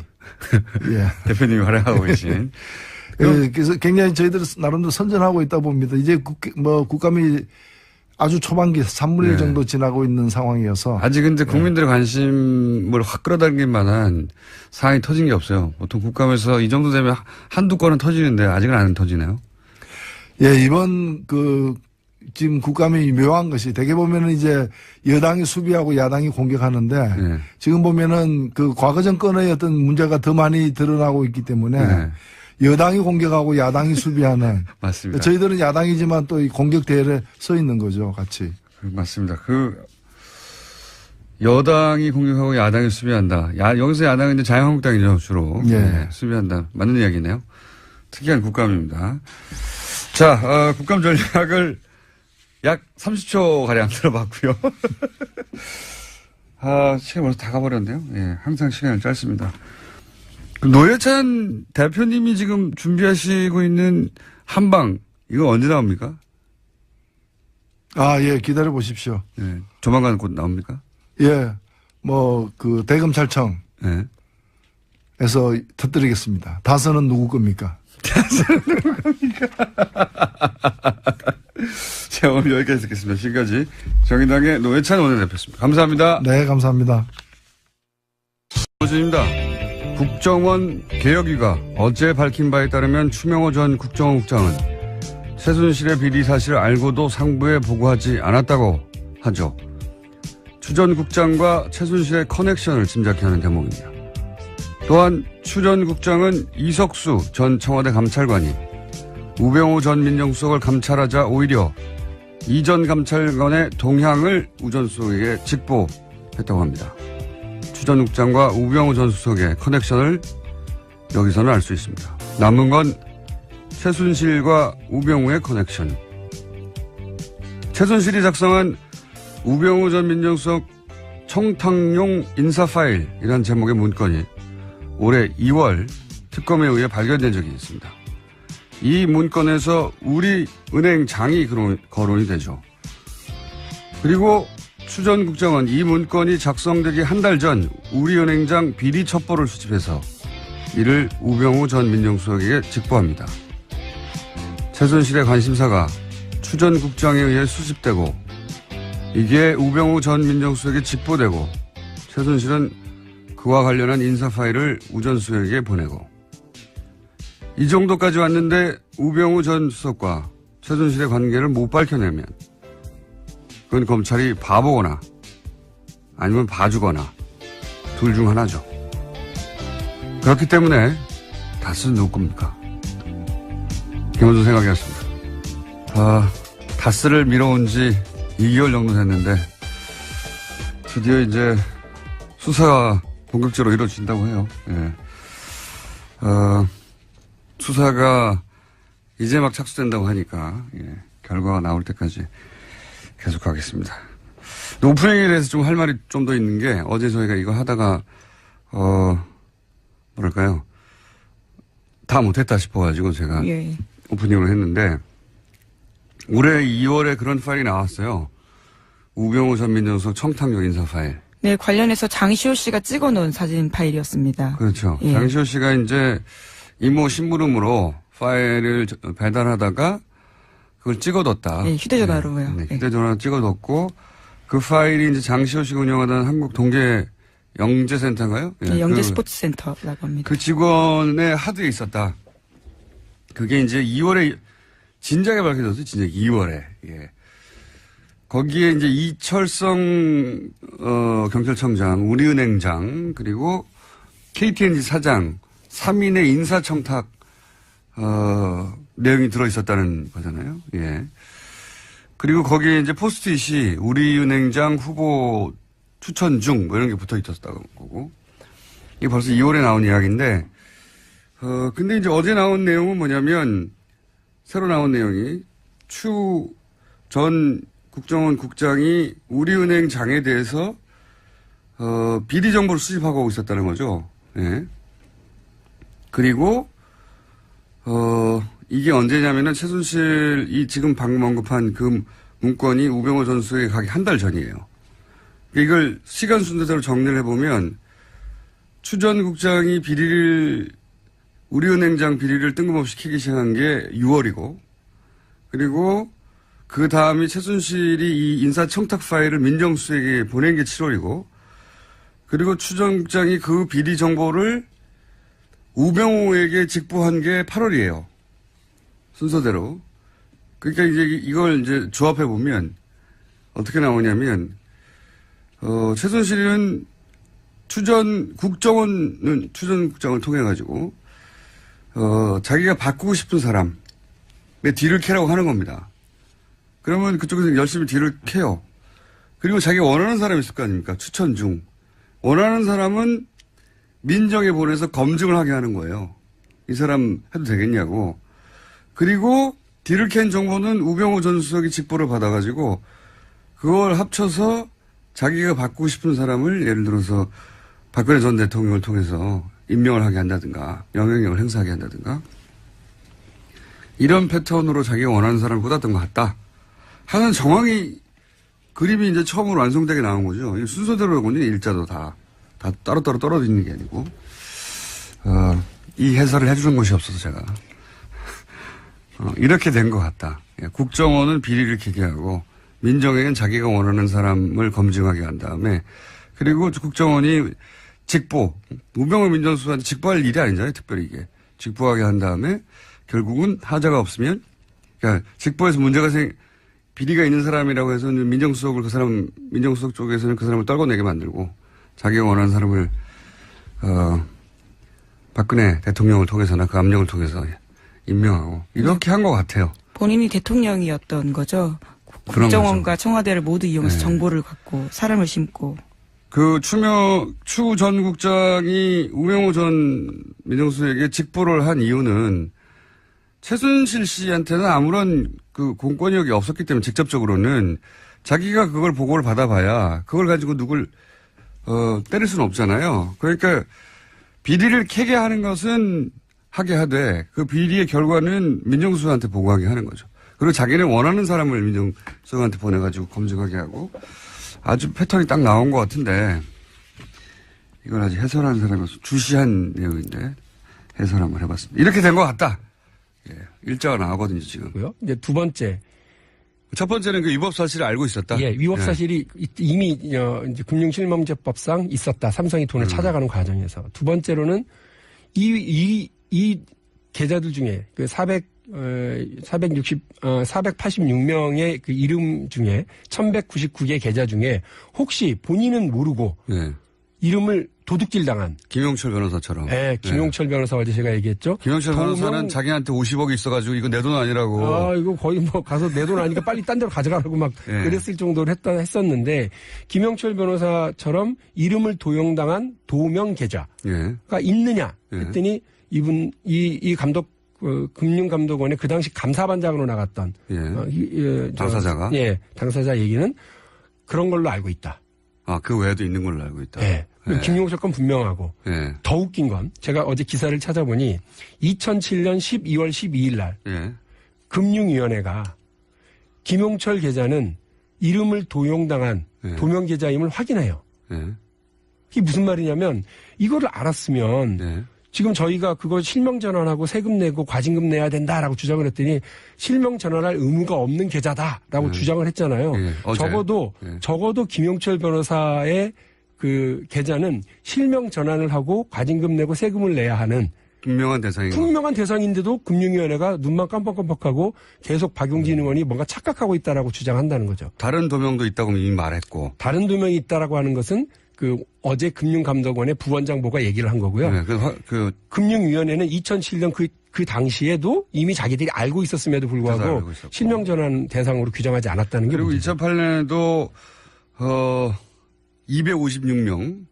256명입니까? 네, 예. 네.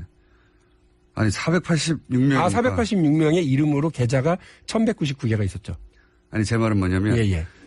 처음 개설할 때도 실명 확인하지 않아가지고 네. 이미 그때부터 금융실명제 위반이라는 걸 알고 있었던 그 계좌 주인이 몇 명이었다고요? 그게 아니고 그거를 알고 있었음에도 불구하고 계좌를 열어준 금융기관의 네. 직원들을 징계했다는 거예요. 직원들을. 예. 말하자면 은행 직원들을 징계했다. 네. 이상하게도 금융실명제법에는요. 그 차명 계좌를 하도록 이렇게 차명 계좌를 하면 그 사람들을 형사처벌을 안 해요. 그냥 과징금만 매기거나. 괜찮아요. 과징금 크기 때문에 이번에는. 과징금이 조단이기 때문에 괜찮은데 여하간 그때 이미 쉽게 말해서 은행원들은 이거 왜 그렇게 해서 하면서 256명을 이미 징계했다. 예. 그런데 정작 그렇게 차명 개설한 삼성은 징계를 안 했다는 거 아닙니까? 예. 한마디로 말해서. 예.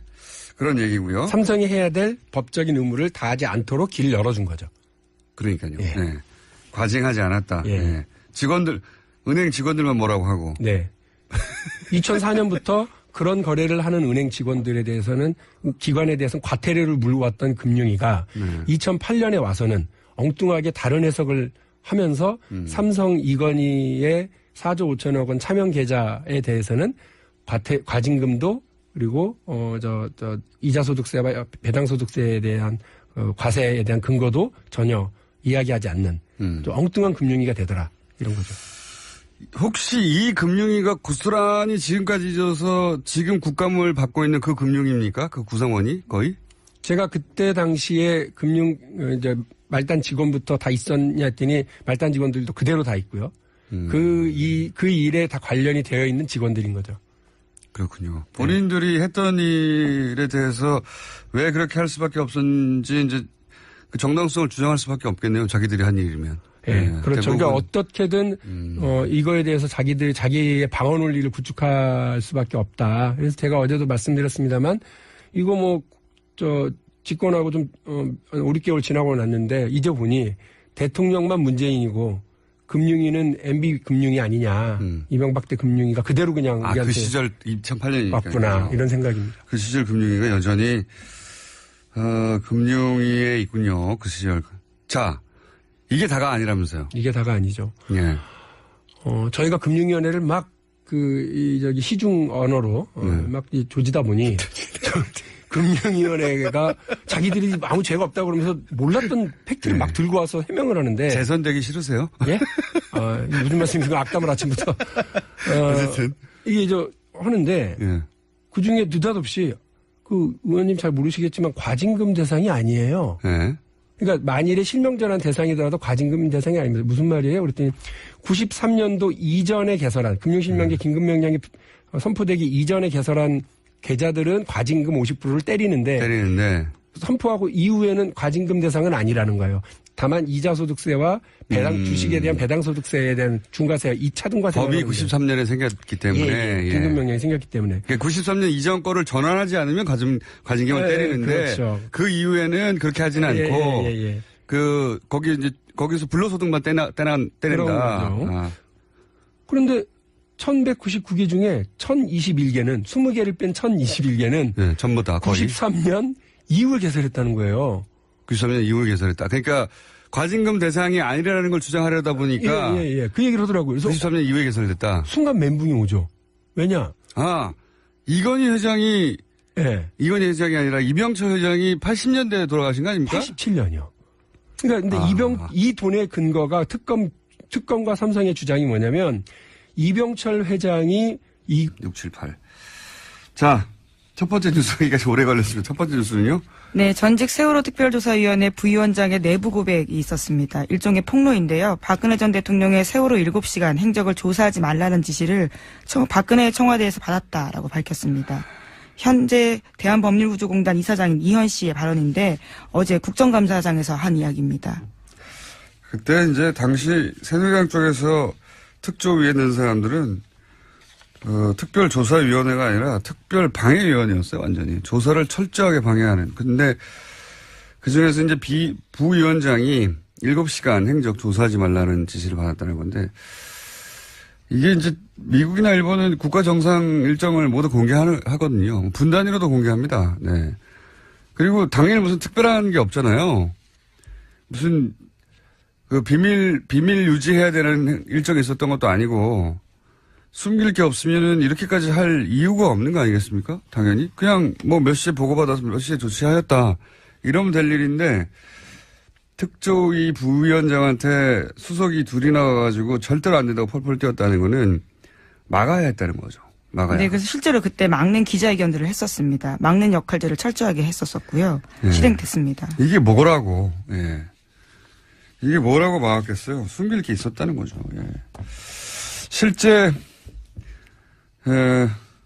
며칠 전에도 얘기했지만 9시 30분으로 이제 보고받은 걸 10시로 고쳤다는 거 아니겠습니까? 예. 그때는 사실 10시 15분 이 정도 되면 아점 먹을 시간이에요.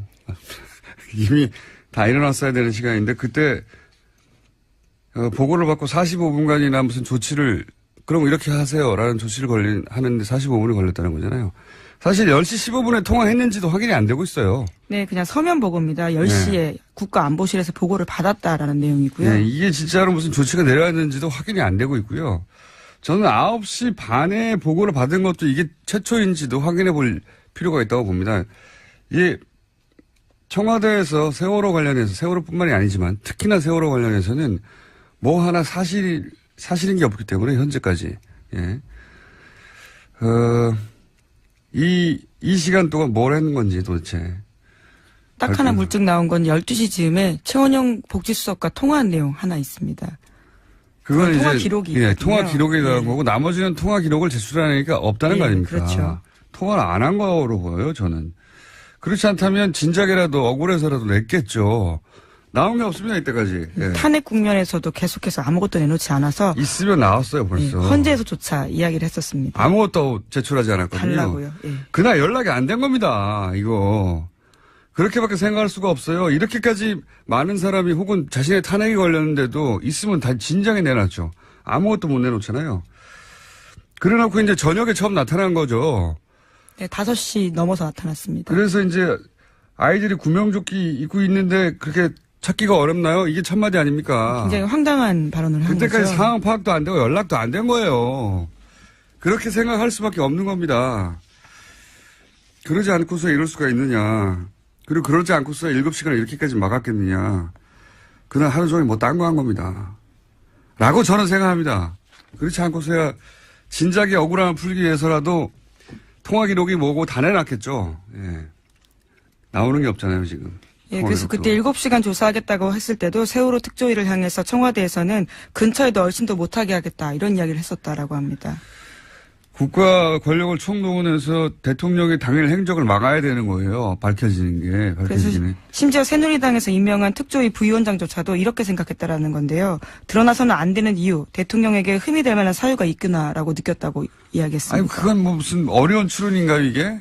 이렇게까지 막을 일이라고 생각 들지 않는다. 이렇게까지 막으니까. 그래서 저는 이 9시 반이라는 문건도 한번 작성된 다음에 또 한 번 고쳐진 것만 두 번째 문건이 아닐까 이런 생각도 하는 것이 숫자가 안 맞아요. 숫자가 안 맞다는 얘기는 이 당시까지만 하더라도 구조 몇 명이라는 숫자가 아직 나오지가 않은 상태였거든요.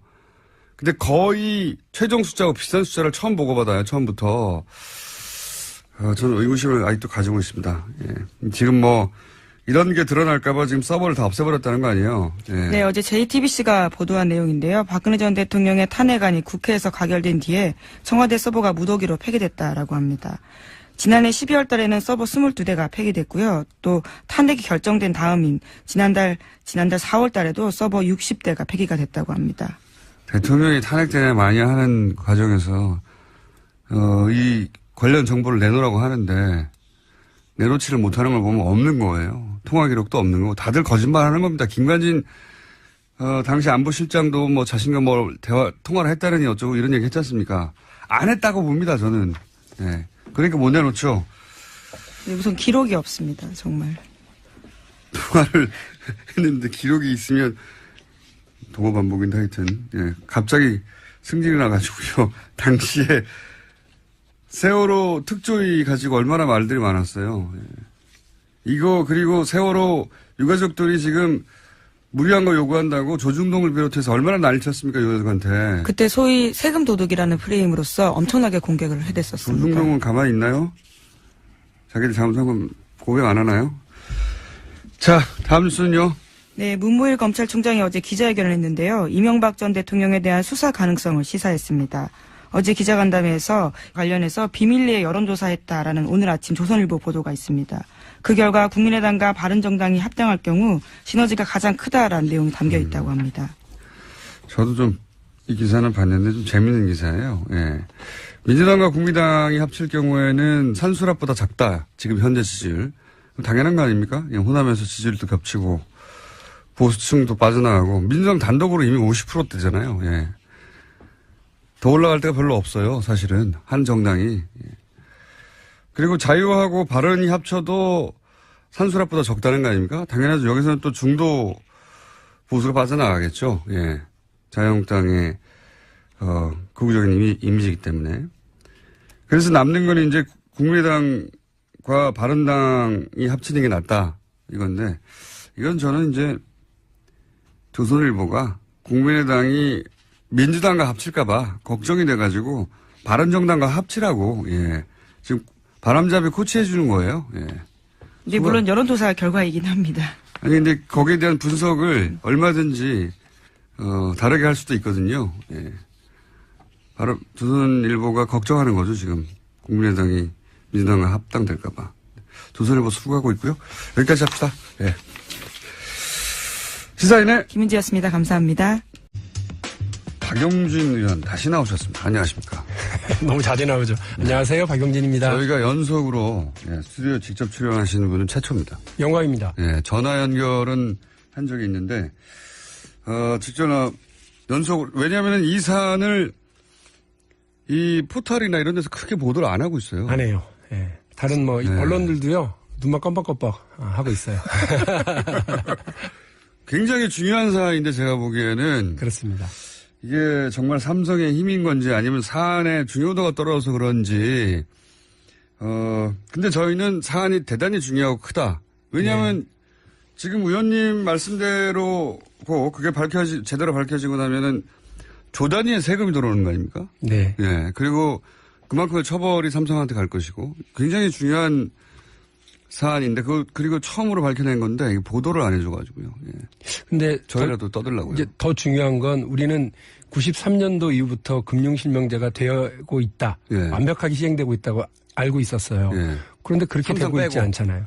삼성 그리고 정치인, 권력 가진 사람, 힘 있는 사람, 돈 많은 사람은 다 차명 계좌로 뭔가를 하고 있고 우리 서민들만 가면 뭐 해라 해가지고 서류만 한 10대 장에 사인을 해야 계좌 하나 열리죠. 그리고 그렇다고 해도 삼성처럼 누군가가 예를 들어 차명이 있다 하더라도 사조식이나 있겠습니까? 그렇죠. 사조식이나. 큰일이죠. 자, 사조짜리 차명이 있다는 건 이미 밝혀졌어, 2008년에. 그렇죠. 예. 근데 이제 그때 어제 내용을 잠깐 요약하면 그때 당연히 세금 내고 벌금 내고 기타 등등 내야 될 거 다 낸 줄 알았어요. 네. 안 냈더라. 예. 그걸 정상적으로 냈으면 거의 사조가 다 털릴 수도 있는, 이 털린다는 표현은 어제 의원님 직접 하신 겁니다. 털릴 수도, 아니, 어제는 까일 수도 있다고 그랬죠. 지나치게 저렴하게 하셔가지고. 다 없어질 수도 있는 돈이었는데 세금으로 털어서. 예. 그런데 고스란히 다 이건희 회장의 개인 주머니로 들어갔더라. 네. 더구나 개인 주머니에 들어간 것이 삼성의 지배력을 강화하는데 고스란히 쓰였더라. 그렇습니다. 근데 그걸 또 감독기관에서는 구입 당시의 가격으로. 예. 구입 당시의 가격으로 지분을 인정해줘서 삼성만 금산분리에서 벗어나도록 해줬더라. 예. 예, 이런 특혜의 종합판을 어제 봤는데 그래서 끝난 줄 알았더니 또 있다고 그래가지고 오늘은 더 재밌는 게 있다고 그래서 예. 나오셨습니다. 그 후속으로 뭐가 있습니까 또? 일단 확인할 거는요. 삼성이 지금 기자들을 대상으로 해서 우린 세금 낼 거 다 냈다 이렇게 얘기를 하고 있는 걸로 제가 파악을 했어요. 네. 우리 전면에 나서서 정직하게 얘기를 하면 되는데 그렇게 안 하고 이제 기자들 대상으로만 하는 거예요. 그런데 삼성이 냈다고 하는 건 그 4조 5천억 원을 이건희 개인 호주머니로 들어가게 하기 위해서는 꼭 내야 하는 예. 증여세, 양도소득세, 예. 종합소득세 이런 예. 거를 냈다고 하는 거예요. 그러니까 금융실명제법상으로 내야 하는 과징금과 이자 및 배당소득 차등과세 거의 이건 99% 내야 되거든요. 예. 그거에 대해서. 그리고 뭐 그러니까 제가 어제 금액의 절반은 또 과징금으로 예, 내야 이게 탈 털릴 거다 이렇게 예. 표현을 했었던 이유도 그런 건데 그걸 다 피해가고 증여세만 냈다. 그렇죠. 일부 세금만 낸 거를 다 낸 것처럼 지금 얘기하는 건 맞지 않다 이렇게 말씀을 일단 드리고요. 사실관계 하나. 예. 알아봤고요. 어제는 금융감독원입니다. 예. 금융감독원은 금융기관, 은행들을 이렇게 관리 감독하는 집행기관인데요. 예. 거기다가 물어봤죠. 2008년도에 나가서 확인했을 때 왜 징계했냐. 그러니까 왜 징계했느냐면 주민등록증 가져온 사람하고 이 돈 주인하고 다르다고 하는 걸 자기들이 알았다는 거예요.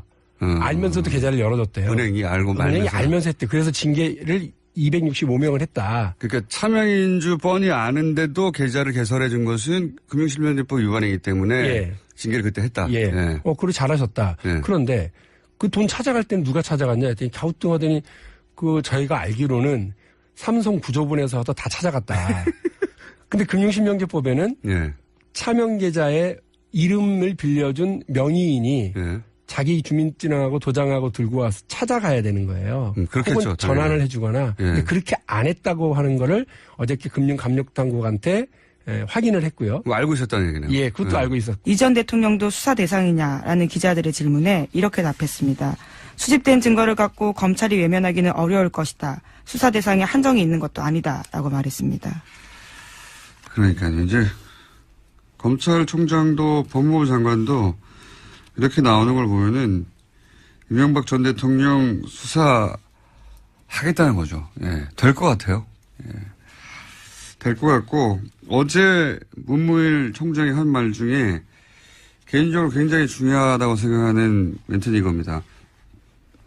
과거 이뤄진 수사들이 이제 다시 하나둘 다시 한번 들춰지고 재수사되고 있다. 그러니까 검사가 사건 처리한 이후에도 혹은 퇴직한 이후에도 계속해서 자기가 한 수사에 대해서 명예가 손상될 수도 있는 일이라고 생각할 수밖에 없다. 이제는 이게 잠시 정권에 충성하면 출세하고 다시 되묻지 않고 그게 반복되어 오다 보니까 정권 시킨 대로만 했잖아요. 근데 이 말이 맞는 말이거든요.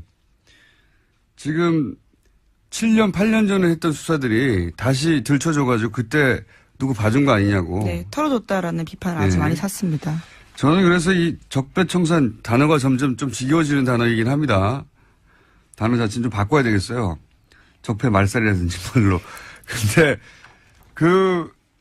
이게 굉장히 중요한 것이 이번 정부에서 이걸 제대로 해야지 앞으로 어떤 정부도 불법적으로 뭔가 검찰을 통해 가지고 자기 뜻대로 시키고 이렇게 못하게 되는 거거든요. 검찰이 안 하게 되는 거죠. 이거 내가 지금 했다가 5년 있다가 10년 있다가 15년 있다가 혹은 퇴직하고 나서라도 계속 쫓아와서 자기 명예를 손상을 입히고 다시 자기가 책임을 져야 될 일이 생길 수 있잖아요. 그래서 철저해야 된다고 봅니다. 철저히. 네, 그러기 위해서는 검찰 조직 스스로 반성과 개혁도 해야 됩니다. 과거에 그런 식으로 제대로 사건 수사 못했으니까 다시 하는 거잖아요. 반성을 해야 되는데 네. 예, 당연히 스스로 반성하기는 어렵거든요. 네, 그래서 이 과거에 잘못된 수사들 혹은 뭐 정권이 만들었던 수사들 결과 반드시 다시 되짚어서 뭘 또 하냐고 하는 얘기 하지 말고 다시는 못하게 해야 돼요. 그래서 내가 잠깐 정권에 충성했다가 두고두고 평생을 고생하는구나.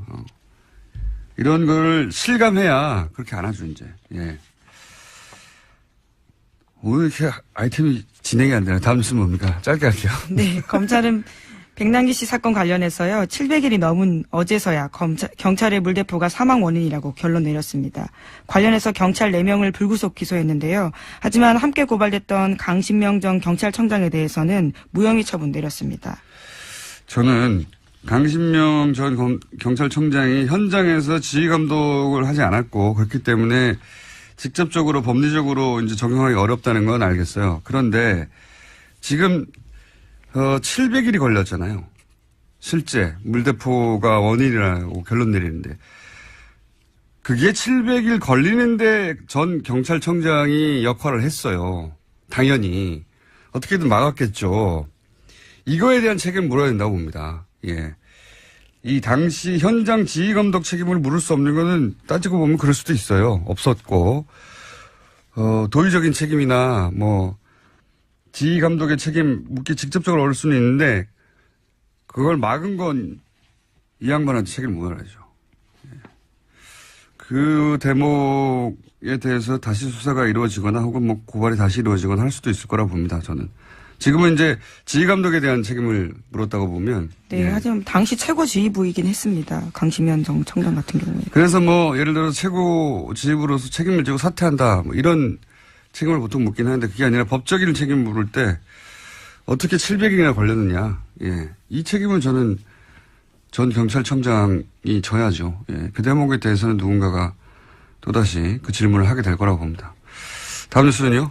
네, 지난해 10월 달에 고용주 방송문화진흥회 이사장이 김기춘 전 대통령 비서실장과 호화 골프 회동을 했다라는 보도가 나왔습니다. 이 과정에서 고 이사장 등은 김영란법 위반을 했다라는 의혹도 제기되는데요. 어제 MBC 노조에서 기자회견을 했습니다.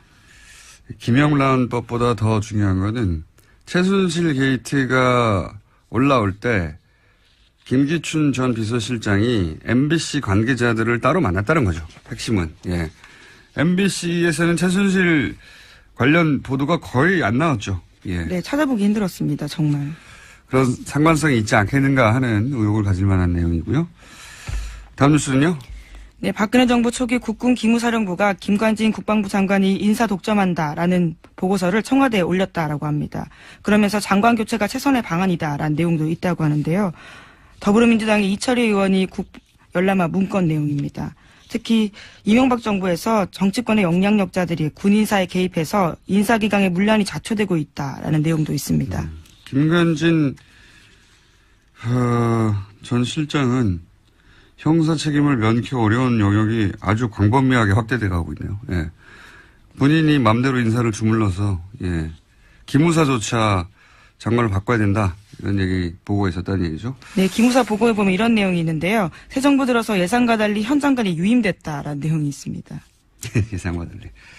어쨌든 김관진 전 실장은 예, 두루두루 참 역량이 출중했어요. 네, 자 다음 하나 정도 더 하면 끝내야 될 것 같습니다. 예. 네, 국민의당이 다른 정당과의 통합 문제와